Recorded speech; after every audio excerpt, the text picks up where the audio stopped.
Hola, es un placer tenerte aquí. Antes de comenzar, suscríbete al canal y dale like al vídeo. Era un sábado cualquiera, de esos en los que el cielo parece no decidirse entre el azul limpio y el gris espeso. Conducía por la carretera secundaria que une Talavera con Toledo, siguiendo el mismo trayecto de siempre hacia casa de mis padres. Llevábamos semanas planeando esa comida familiar, como cada verano, y aunque no tenía muchas ganas, había prometido asistir. Jaime, mi marido, iba a mi lado en silencio, con la mirada clavada en la nada, como si algo lo estuviera rumiando por dentro. Intenté romper el hielo hablándole de mi madre, de lo mucho que le costaba aceptar que su hija ya no vivía bajo su techo. Él asintió sin realmente escucharme, sus ojos seguían fijos en el parabrisas, parpadeando muy poco. No era raro que se encerrara en su mundo, pero esa mañana había algo diferente en su silencio, algo tenso y anticipatorio que me inquietaba sin saber por qué. La radio sonaba con un volumen bajo, apenas un murmullo, suficiente para llenar el vacío que dejaba nuestra conversación ausente. Pasábamos por un tramo de campo abierto cuando noté que Jaime miraba insistentemente su móvil, que mantenía apoyado sobre su muslo derecho. De reojo, observé cómo desbloqueaba la pantalla una y otra vez, como si esperara un mensaje urgente. Pensé en decir algo, hacer una broma para relajar el ambiente, pero su expresión me detuvo. Tenía el rostro serio, los labios apretados y los dedos crispados, como si estuviera a punto de reaccionar a algo invisible. Por un momento, sentí que no lo conocía.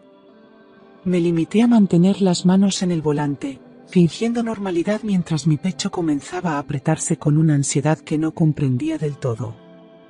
El motor del coche rugía suavemente y la carretera seguía, inmutable, pero algo había cambiado dentro de aquel habitáculo estrecho de metal y silencio. Me giré brevemente hacia él, esperando encontrar alguna explicación en sus ojos, pero él evitó mi mirada. Apreté los labios y decidí no insistir. A lo lejos, la silueta de la casa de mis padres empezaba a dibujarse entre los árboles, blanca y rectangular como un recuerdo que no termina de borrarse. Un pensamiento fugaz me cruzó por la mente, ¿y si no íbamos? ¿Y si simplemente dábamos la vuelta y desaparecíamos por un día? Pero no dije nada. Era absurdo. Eran mis padres. Era una comida familiar. Solo eso. Aceleré un poco, queriendo llegar cuanto antes, sin saber que ese impulso me acercaba a una línea invisible que, una vez cruzada, cambiaría todo para siempre. El silencio dentro del coche se volvió más espeso con cada kilómetro. La radio continuaba emitiendo una canción melancólica, pero apenas la oía. Yo hablaba de cosas triviales, la comida que mi madre habría preparado, el calor que hacía en la ciudad, las reformas que pensábamos hacer en casa. Jaime asentía de vez en cuando, pero sin alma, como si solo fingiera estar presente. Su mirada estaba fija en la pantalla de su móvil, que bloqueaba y desbloqueaba en un patrón casi mecánico. Noté cómo apretaba la mandíbula cada vez que vibraba, pero no contestaba. Algo dentro de mí empezó a agitarse, un presentimiento sordo que no sabía traducir en palabras. Pensé en preguntarle directamente si pasaba algo, pero me contuve. A veces él necesitaba su espacio, y yo había aprendido a respetarlo, aunque no siempre lo entendiera. Sin embargo, aquella vez era distinto. Su respiración se había vuelto más corta, más contenida. Observé cómo sus dedos temblaban levemente al sujetar el teléfono. El coche seguía avanzando por la autovía, rodeado de campos secos y sol incesante, pero dentro, todo se sentía detenido. Mi mente empezó a llenar los vacíos con posibilidades absurdas, una discusión con alguien, una mala noticia, incluso una infidelidad. Pero ninguna de esas opciones explicaba aquella tensión densa, ese silencio que se había convertido en un tercer pasajero entre nosotros. El sonido del móvil rompió el aire como un disparo. Jaime lo cogió de inmediato, sin mirar siquiera quién era, y se lo llevó al oído con un gesto rápido. Habló en voz baja, apenas un susurro. Yo fingí que no escuchaba, aunque cada fibra de mi cuerpo se tensaba para captar alguna palabra. Su tono era urgente, entrecortado, y su rostro se transformó de inmediato. Se quedó blanco, con los labios apretados y los ojos fijos en el salpicadero. Intenté disimular mi preocupación, pero el miedo me trepaba por la espalda como una sombra. Lo miré de reojo, esperando que colgara y me diera una explicación, pero no lo hizo. Simplemente bajó el móvil sin colgar, como si la llamada no hubiera terminado del todo. Estaba paralizado. Su silencio ahora era otra cosa, no era distancia emocional, era miedo puro. Me atreví a decir su nombre, casi en un susurro, pero no respondió. Entonces, sin mirarme siquiera, pulsó el botón de colgar y me dirigió una mirada que no olvidaré jamás. No había enfado, ni tristeza, ni siquiera culpa. Había algo mucho peor, urgencia. Me habló por fin, y su voz era firme, grave, desconocida para mí. Da la vuelta. Ahora mismo. No entendí lo que decía. ¿Dar la vuelta? ¿Por qué? ¿Qué estaba pasando? No quise obedecer de inmediato. Primero necesitaba respuestas.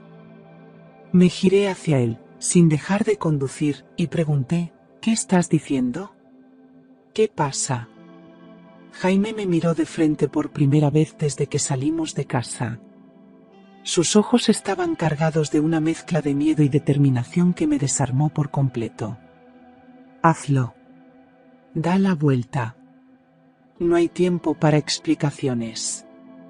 Dudé por un segundo, pero la forma en que lo dijo no admitía discusión. Pisé el freno suavemente, miré por el retrovisor y tomé la salida más próxima. Volvimos a incorporarnos en sentido contrario, hacia la ciudad. El mundo se había vuelto denso y real, como si cada segundo pesara más que el anterior. El silencio volvió a colarse entre nosotros, pero ya no era incómodo, era amenazante. Pasaron minutos que se sintieron como siglos. Yo esperaba que hablara, que dijera algo que le diera sentido a aquel giro abrupto. Pero no lo hizo. Sus manos seguían temblando ligeramente, y su mirada estaba clavada en la carretera como si esperara ver algo terrible. Intenté calmar mi mente, buscar explicaciones lógicas, pero no las encontraba. ¿Y si era una amenaza? ¿Y si alguien les había llamado para advertirles de un accidente? ¿Y si tenía que ver con su trabajo? Pero Jaime nunca se comportaba así, jamás lo había visto tan alterado. El silencio se convirtió en un enemigo invisible que se sentaba entre nosotros, sofocante, implacable. Jaime no volvió a decir una palabra durante varios kilómetros. Yo conducía con el corazón latiendo en las sienes, preguntándome si aquello era real o una pesadilla a medio formar. Quería exigirle una explicación, gritarle que hablara, pero algo en su rostro me decía que no era el momento. Solo una vez, mientras tomábamos una curva cerrada, me miró de reojo y murmuró, «Gracias por confiar». Esa frase me golpeó con más fuerza que un grito. ¿Confiar en qué? ¿En qué huíamos de algo? ¿En qué dejábamos atrás a mi familia sin avisar? El silencio volvió a dominarlo todo, y yo sentí que el coche ya no lo conducía yo, sino el miedo. No sabía si estábamos haciendo lo correcto o si nos estábamos precipitando, pero obedecerle fue un acto instintivo. Durante años había aprendido a leer sus gestos, a anticiparme a sus estados de ánimo, y jamás lo había visto tan tenso, tan contenido. Por eso no insistí. Giramos por una carretera secundaria, lejos de la autopista, y en ese desvío sentí que algo se rompía. Una parte de mi vida, de mi rutina, de mis certezas, comenzaba a desmoronarse sin aviso. El sol seguía alto, abrasador, pero dentro del coche la temperatura descendía como si cruzáramos un umbral invisible. Me pregunté si había cometido un error. Pero era demasiado tarde para arrepentimientos. Llegamos a nuestro piso poco después del mediodía. Jaime bajó primero, revisando ambos lados de la calle antes de abrirme la puerta. Yo salí en silencio, confundida, con la mente dando vueltas como un carrusel desbocado.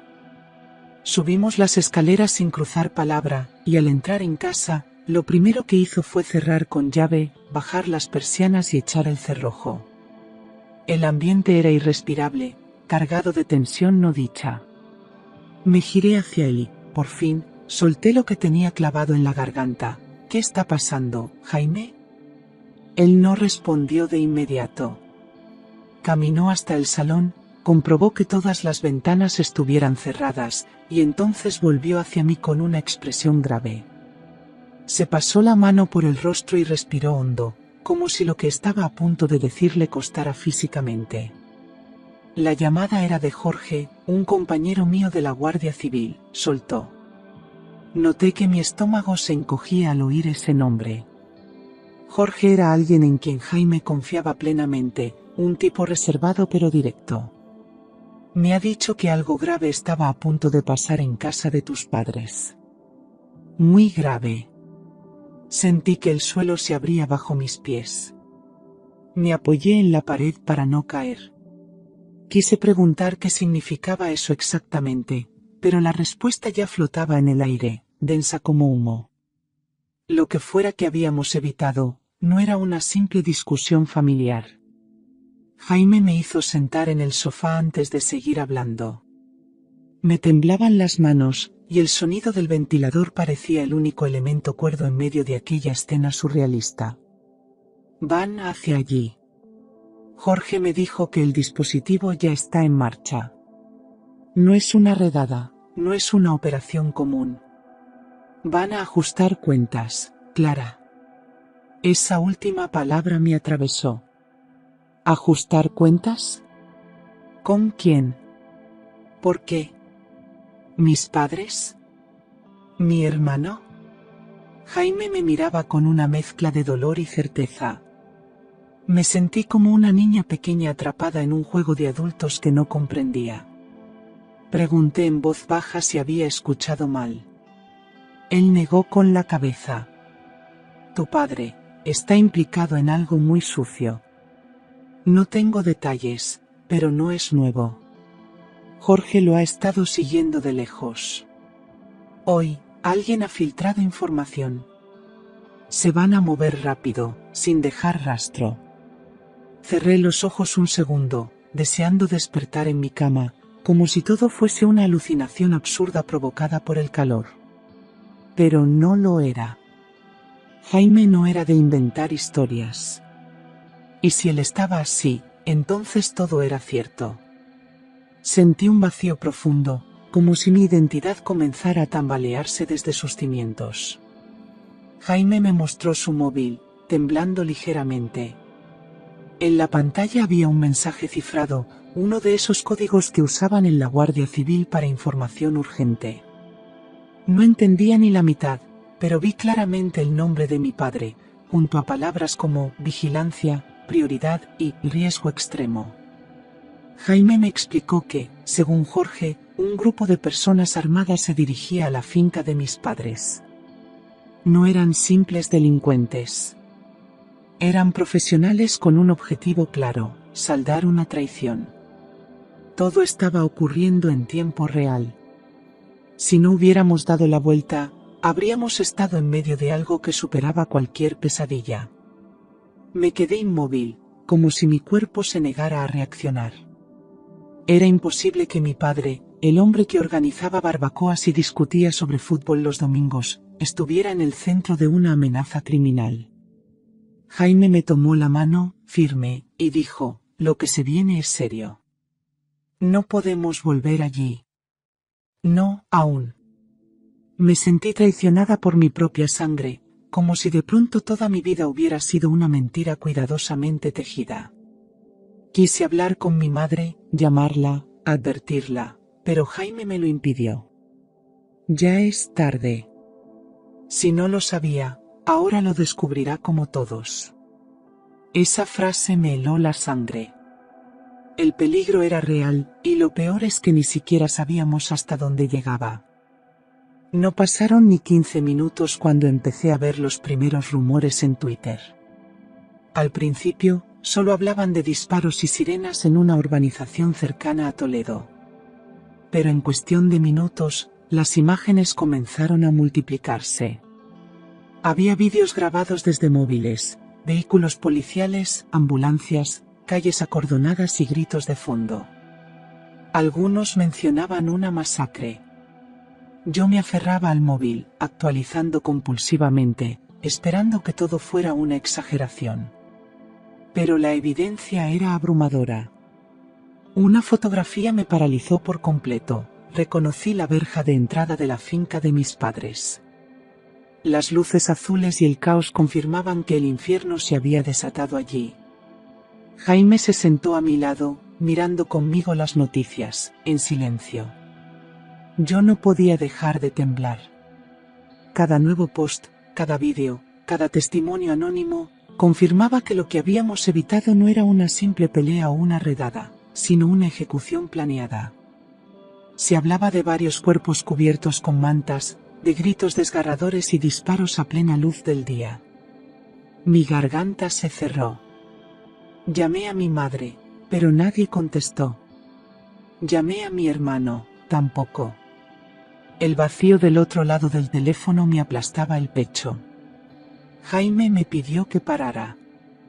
Si no responden, es por algo. Espera, dijo con tristeza. No sabía si quería saber la verdad. Apenas una hora después, los canales de noticias confirmaron lo que temíamos. Un tiroteo múltiple había tenido lugar en una propiedad privada durante una comida familiar. Las palabras eran frías, quirúrgicas. 3 fallecidos confirmados, una mujer bajo custodia, se investigan vínculos con redes criminales internacionales. Yo no respiraba. Cada palabra era una puñalada directa al corazón. La reportera hablaba desde las afueras de la finca. Detrás de ella, se veían las lonas blancas cubriendo cuerpos. Reconocí el coche de mi padre. Sentí que el mundo giraba sin mí. Era oficial. Mi familia estaba en el centro de una tragedia que ni en mis peores sueños habría imaginado. Jaime apagó la televisión, pero ya era demasiado tarde. La imagen de aquella calle, de aquellas sábanas, se me había incrustado en la retina. Me levanté y caminé por el salón sin rumbo, buscando aire, sentido, respuestas. Llorar no salía, como si mi cuerpo aún no procesara lo que acababa de perder. ¿Quiénes eran realmente mis padres? ¿Qué secretos ocultaban? Me invadió una mezcla brutal de rabia, tristeza y desorientación. Jaime me abrazó, pero yo no sentía nada. Solo un vacío inmenso.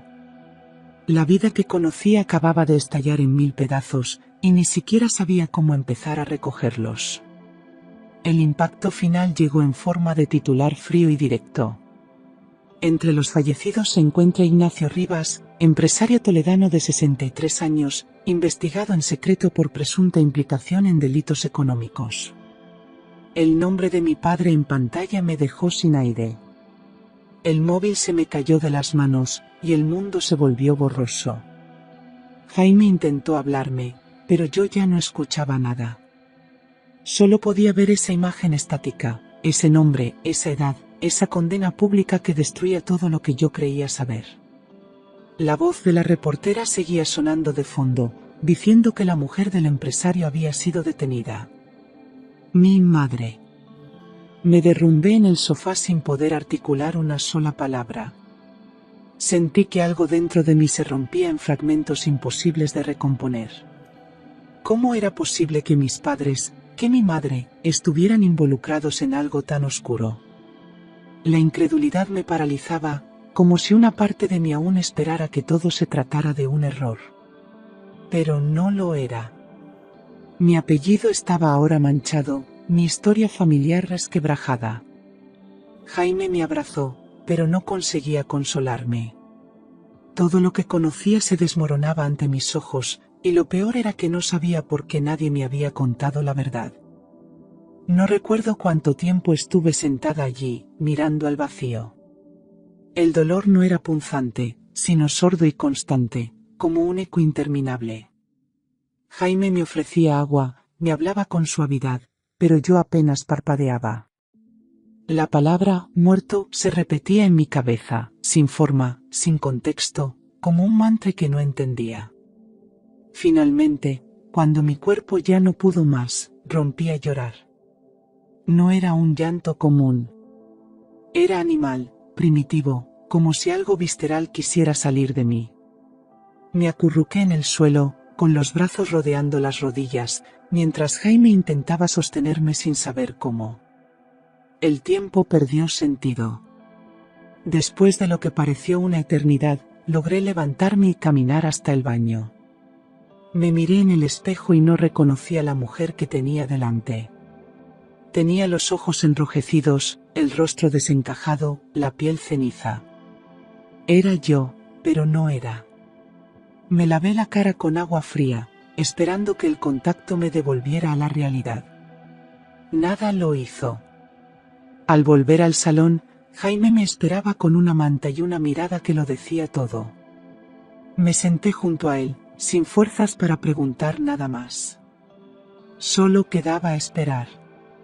Esperar a saber cuántas mentiras se habían contado. Esperar a entender por qué todo se había derrumbado sin aviso. Esa noche, cuando por fin logré cerrar los ojos, Jaime me confesó algo que me heló la sangre. Me dijo que desde hacía meses sospechaba que mi padre estaba involucrado en algo turbio. Había escuchado comentarios, visto comportamientos extraños, movimientos de dinero que no cuadraban con la imagen de empresario ejemplar que siempre dio. Al principio pensó que eran rumores, exageraciones, pero luego Jorge le confirmó que Ignacio Rivas estaba en el punto de mira de una investigación interna.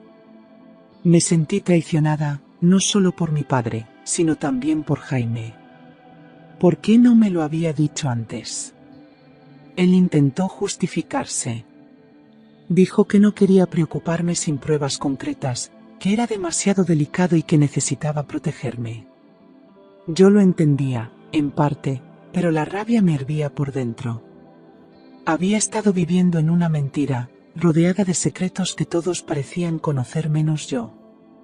Jaime insistía en que me salvó llevándome de vuelta, que de haber llegado a tiempo, ahora podría estar muerta. Y lo sabía. Pero eso no anulaba la herida. La herida de descubrir que toda mi vida se sostenía sobre una fachada cuidadosamente construida, y que ahora, piedra por piedra, se desmoronaba delante de mí sin remedio. Jaime se levantó y sacó una carpeta del cajón de su escritorio. No era oficial, ni completa, pero dentro había documentos, transferencias y nombres que no reconocía. Me explicó que hacía tiempo había accedido, sin autorización, a ciertos movimientos bancarios vinculados a empresas ficticias con sede en Malta y Panamá. La mayoría de las transferencias estaban a nombre de sociedades sin empleados reales, y todas acababan en cuentas asociadas, directa o indirectamente, a mi padre. Me costaba asimilar que Jaime hubiera investigado a mi familia en secreto, pero más aún me dolía saber que todo apuntaba a que Ignacio no era tan inocente como siempre creí. El papel que yo tenía entre las manos mostraba una cantidad absurda de dinero moviéndose en fechas clave. Empecé a entender que los silencios de mi infancia no eran casuales. Había demasiadas preguntas que ahora adquirían un matiz completamente diferente. Le pregunté si alguien más sabía de todo aquello, si alguien en la familia estaba implicado. Jaime dudó antes de responder. Luego me dijo que, por lo que sabía, la investigación apuntaba también a otros nombres cercanos, un primo de mi padre, su abogado de confianza y, quizás, mi madre. Sentí una punzada en el pecho. No podía concebir que ella también estuviera involucrada. Mi madre, la mujer que planificaba los menús navideños con meticulosidad enfermiza, la que me llamaba cada domingo para preguntar cómo estaba. Todo se volvía irreal. Jaime me recordó que Jorge le advirtió que este asunto iba mucho más allá de un fraude fiscal. Hablaban de tráfico de influencias, evasión de capitales y blanqueo sistemático. Mi apellido estaba atado a una red corrupta que se extendía por media España. Ya no era solo un drama personal. Era una caída pública. En los días siguientes, los medios escarbaron sin piedad. Salieron imágenes de mi padre en cenas privadas con políticos, en yates de lujo, en reuniones empresariales opacas. La imagen del hombre discreto que yo recordaba se desvanecía con cada nueva publicación. Descubrí que poseía propiedades que jamás nos mencionó, cuentas en el extranjero, vínculos con constructoras investigadas desde hacía años. Yo, que siempre había creído que su éxito se debía a años de esfuerzo y trabajo, me sentía humillada. Cada nuevo dato me confirmaba que había vivido una ficción cuidadosamente escrita. Incluso mis propios recuerdos comenzaban a tambalearse. ¿Realmente lo conocía? Jaime me dijo que aquella red funcionaba desde hacía más de 2 décadas. Ignacio había mantenido una fachada impecable mientras movía los hilos desde las sombras. Se beneficiaba de licitaciones, filtraba información clave y cobraba favores políticos. Lo más escalofriante fue descubrir que muchas de sus acciones no eran por codicia, sino por control. Necesitaba tener el poder de decidir, de manipular. Todo tenía sentido ahora, su obsesión por los detalles, su desprecio por las opiniones ajenas, incluso su forma de tratar a mi madre. Yo había romantizado su exigencia, creyendo que era parte de su carácter. Ahora entendía que era parte de su dominio. Y ese dominio había llegado demasiado lejos. Poco a poco se reconstruyó lo ocurrido en la comida familiar. Según los informes preliminares, 3 hombres armados irrumpieron en la finca justo después del brindis. No llevaban pasamontañas ni ocultaban sus rostros. Sabían perfectamente a quién buscaban. Preguntaron directamente por Ignacio, exigieron respuestas, lo acorralaron frente a todos y le dispararon sin vacilar. El resto entró en pánico. Algunos intentaron huir, otros se escondieron. Pero no hubo tiempo. Uno de los agresores disparó al aire para contener el caos, y otro más se dirigió hacia mi madre. Fue entonces cuando intervino la policía, alertada por un vecino que escuchó los gritos. Los atacantes huyeron entre los olivos. Mi madre fue encontrada en estado de shock, sin una herida, pero con manchas de sangre en la ropa. Los testigos dijeron que no gritó, que no se movió, que simplemente se quedó quieta mirando el cuerpo de mi padre. Esa frialdad levantó sospechas desde el primer momento. Las autoridades la detuvieron allí mismo, sin oponer resistencia. En su bolso encontraron una copia de un contrato que implicaba a uno de los atacantes. Todo apuntaba a que aquello no había sido solo una venganza. Había traiciones internas, pactos rotos y delaciones cuidadosamente calculadas. Jaime tenía razón, no fue un crimen pasional ni un robo. Fue una ejecución con mensaje. Y mi madre, de una forma u otra, estaba en el centro de todo. Esa noche, mientras el país entero comentaba los hechos como si fuera una serie más en televisión, yo no dejaba de pensar en el detalle más aterrador de todos, la hora exacta.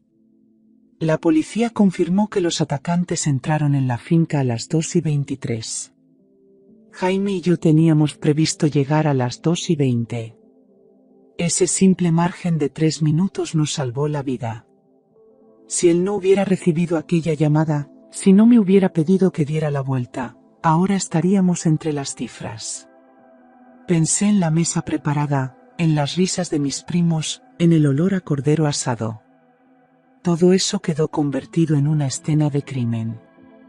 Yo no estuve allí, pero la imagen me perseguía como si sí. Me preguntaba una y otra vez por qué Jaime había recibido la alerta justo a tiempo. ¿Fue casualidad? ¿Una advertencia tardía? ¿Un intento desesperado de protegerme a última hora? Él aseguraba que Jorge actuó en cuanto tuvo la información confirmada, pero algo no terminaba de encajar. ¿Y si sabían más de lo que decían? ¿Y si alguien dentro del círculo había querido evitar también nuestra presencia por otras razones? Las preguntas me consumían y al mismo tiempo me paralizaban. Agradecía estar viva, sí, pero me sentía culpable por ello. Había huido del infierno con minutos de ventaja, mientras los demás quedaban atrapados entre fuego cruzado y secretos revelados. El segundo golpe vino al día siguiente, cuando los medios confirmaron que mi madre no solo era testigo, sino también sospechosa. Las autoridades sospechaban que ella tenía conocimiento previo del ataque. En las cámaras de seguridad se la veía tranquila, sin signos visibles de sorpresa ni pánico. No intentó escapar, ni pidió ayuda. Se quedó allí, de pie, mirando cómo se desangraba mi padre. Aquella imagen me dejó vacía. Siempre pensé que ella era víctima del carácter dominante de Ignacio, pero quizás no lo era tanto. Quizás había esperado ese momento durante años. Quizás no lo detuvo porque no quiso. Jaime trató de explicarme que en estos casos la presunción de inocencia se sostiene hasta que haya pruebas firmes. Pero yo ya no podía defenderla con la misma certeza de antes. La policía encontró registros de llamadas entre ella y uno de los hombres que había irrumpido en la finca. Las fechas coincidían con los días previos al ataque. Además, un testigo afirmó haberla escuchado discutir con mi padre esa misma mañana, acusándole de haber puesto en peligro a la familia entera. No sabía qué pensar. Todo lo que creía conocer de ella se deshacía en mi cabeza. De madre abnegada pasó a figura ambigua, imposible de descifrar. Sentía que mi lealtad se fragmentaba, y no quedaba nadie en quien confiar. A medida que los días pasaban, el dolor no disminuía. Cambiaba de forma, mutaba, se volvía más denso y difícil de explicar.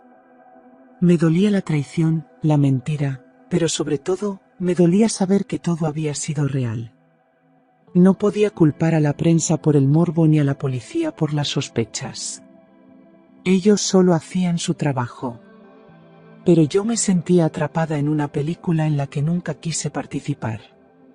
El apellido Rivas se convirtió en sinónimo de corrupción, escándalo y tragedia. Mis antiguos compañeros del colegio dejaban de contestar mensajes. La gente me miraba por la calle con curiosidad morbosa. Nadie preguntaba cómo me sentía. Empecé a cuestionar todos los recuerdos de mi infancia. Las vacaciones en la costa, los regalos caros, los silencios en las reuniones familiares. Todo parecía teñido de un gris opaco. Me preguntaba si mi padre me había querido de verdad, o si yo también había sido parte de su decorado. Lo mismo con mi madre. Tal vez su forma de protegerme fue no contarme nada, o quizás simplemente no le importaba. Jaime insistía en que debía enfocarme en lo que había salvado, no en lo que había perdido. Pero yo ya no sabía qué quedaba. La verdad me dolía más que la pérdida. Porque la pérdida fue un instante. Pero la verdad era permanente. La mañana del lunes, la Policía Nacional ofreció una rueda de prensa oficial.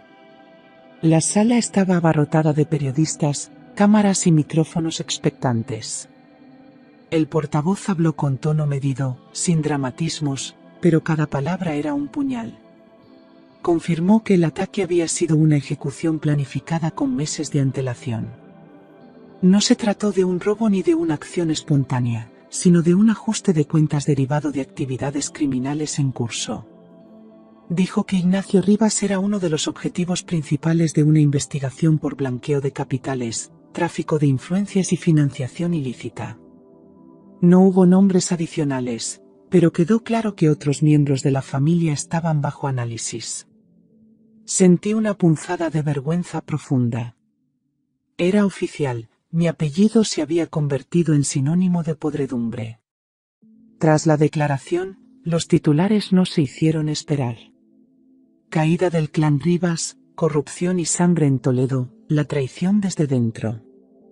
Todos los periódicos nacionales abrían con la misma imagen, el rostro de mi padre en blanco y negro, sacado de una vieja entrevista, con un rótulo en rojo que decía, empresario ejecutado por sus propios socios. Me pareció grotesco. Durante años se había mantenido al margen del foco público, pero ahora era imposible escapar. En los programas de tertulia lo debatían como si fuera ficción. Y lo peor era que algunos hablaban con familiaridad, como si siempre hubieran sabido que algo oscuro se cocía tras aquellas puertas blancas. Yo escuchaba en silencio, incapaz de defender nada. Porque en el fondo, ya no sabía que era defendible. A partir de ese día, comenzaron a llegar mensajes que no sabía cómo procesar. Primos, tíos, antiguos amigos de la familia, todos escribían con el mismo tono entre la sorpresa, la indignación y el miedo. Algunos pedían explicaciones, como si yo tuviera las respuestas. Otros querían saber si estaban en peligro, si sus nombres también aparecerían vinculados en los documentos incautados. Unos pocos me ofrecieron apoyo sincero, aunque torpe, como si caminaran sobre cristales. Sentí que la red familiar se resquebrajaba al mismo tiempo que los secretos salían a la luz. Nadie confiaba en nadie. Las sospechas eran mutuas. Cada llamada era una carga emocional que no sabía cómo sostener. Algunos me confesaron cosas que no quería escuchar, que sabían de reuniones sospechosas, que habían oído rumores desde hace años, pero que nunca dijeron nada por miedo o por lealtad. Eso me hizo sentir aún más aislada. No solo me habían mentido mis padres, sino que todos a mi alrededor habían preferido mirar hacia otro lado. Jaime me aconsejó que no respondiera a nadie hasta que todo se aclarara, pero necesitaba entender. Necesitaba reconstruir los fragmentos dispersos de mi historia. Y así, comencé a revisar correos antiguos, fotografías, notas olvidadas, buscando pistas, señales, silencios elocuentes. La verdad ya no era algo que quería evitar. Era lo único que me quedaba para sostenerme. Empecé a recordar episodios de mi infancia con una mirada distinta, casi quirúrgica. Aquellos viajes repentinos a lugares exóticos, los regalos caros en cumpleaños sin motivo aparente, las maletas que aparecían y desaparecían sin explicación. Las reuniones en casa siempre tenían una atmósfera cargada, como si hubiera algo que yo no debía escuchar. Mi padre se encerraba en el despacho por horas, y mi madre pasaba tardes enteras revisando papeles en silencio. Yo lo normalicé, como hacen todos los niños. Pensaba que así era crecer en una familia ocupada, pero ahora entendía que lo que viví fue una farsa. Había sido criada en medio de un teatro cuidadosamente montado. Las piezas encajaban con precisión cruel. Las vacaciones lujosas justo después de semanas en las que mi padre desaparecía sin aviso. Las llamadas que mi madre cortaba cuando yo entraba en la habitación. Las discusiones apagadas tras puertas cerradas. Me di cuenta de que había pasado años construyendo una imagen idealizada de mi familia, cegada por el cariño y la necesidad de pertenecer. Y ahora, al mirar hacia atrás, todo tenía otra luz. Una luz gris, turbia, sin inocencia. No sabía si eso me convertía en víctima o en cómplice silenciosa. Pero si sabía algo, ya no podía confiar ni siquiera en mis propios recuerdos. A los pocos días, 2 agentes de paisanos se presentaron en nuestro edificio. Jaime ya lo sabía. Jorge le había advertido que, por precaución, estaríamos bajo vigilancia temporal. Aunque no estábamos acusados de nada, mi nombre había aparecido en una libreta incautada junto a documentos de sociedades fantasma. La policía temía represalias o que fuéramos blanco de quienes aún estaban sueltos. Me pareció surrealista ver a 2 desconocidos sentados en nuestro salón, explicándome que debíamos cambiar nuestras rutinas. No podía salir sola.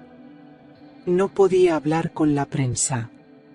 Cada movimiento debía ser medido, pensado, evaluado. Sentí que perdía el control incluso sobre lo más básico, mi libertad. Durante esa semana, viví en una especie de burbuja tensa, sin saber qué era peor, el miedo a lo externo o el que crecía dentro de mí.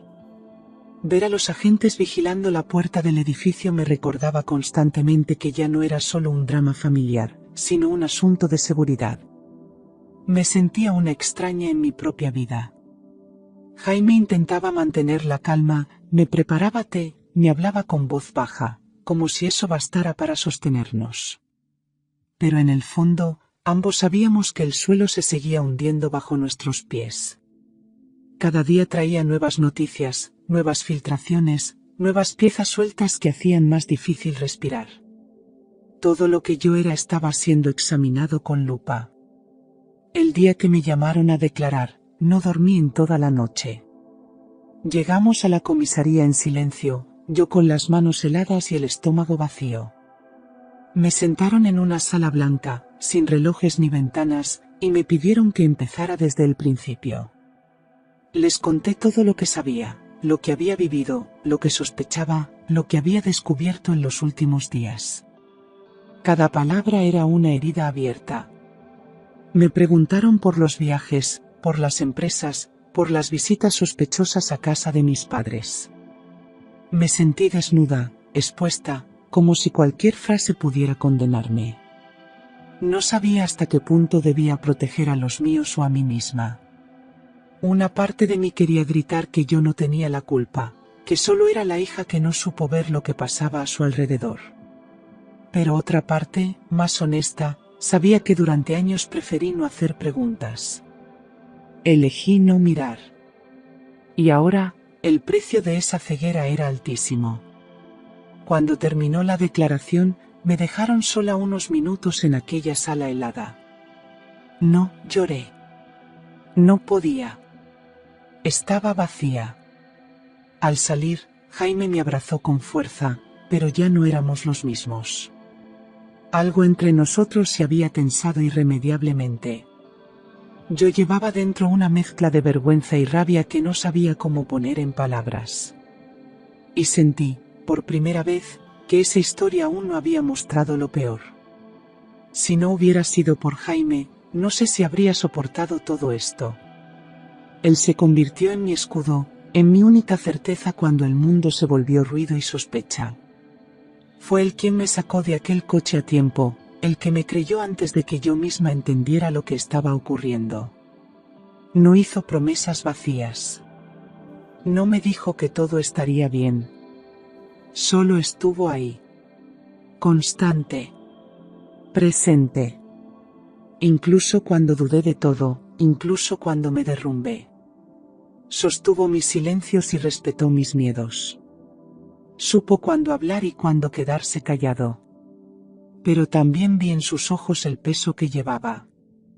Jaime no solo era mi apoyo, era parte activa de esta historia. Él también había elegido protegerme ocultándome parte de la verdad. Y aunque entendía sus motivos, no dejaba de doler. A veces lo veía mirándome con culpa, como si no supiera si había hecho lo correcto. Yo tampoco lo sabía. Pero le debía la vida. Literalmente. Y por eso, incluso en medio del caos, seguía eligiéndolo. Porque si algo había aprendido en todo este infierno, era que la lealtad se demuestra en los actos, no en las palabras. Cuando liberaron a mi madre bajo prisión preventiva, no quise verla. Me llamaron del juzgado para informarme de que ella había solicitado mi visita, pero la rechacé sin dudar. No estaba preparada para mirarla a los ojos, para enfrentar todo lo que se había dicho y todo lo que no. Jaime me apoyó en silencio, entendiendo que algunas heridas no cicatrizan con abrazos. La última vez que la vi fue en una imagen borrosa, saliendo del coche policial con las muñecas esposadas y la cabeza baja. En ese momento, entendí que ya no era mi madre. Era otra persona, alguien que formó parte de mi vida pero que ya no cabía en ella. Ni siquiera fui al funeral de mi padre. No quise despedirme de quien ya había muerto para mí el día que descubrí su verdad. Fue una decisión dura, pero necesaria. A veces, para sobrevivir, hay que cortar con todo. quemar puentes, incluso si sangras al hacerlo. Desde entonces, no he vuelto a pisar aquella casa, ni he respondido a llamadas de familiares que aún esperan explicaciones. Ya no tengo respuestas. Ni fuerzas. Jaime me propuso que nos mudáramos, que empezáramos desde cero. Acepté sin resistencia. La idea de seguir respirando el mismo aire que envolvió tanta mentira me resultaba insoportable. Me dolió más el abandono que la pérdida.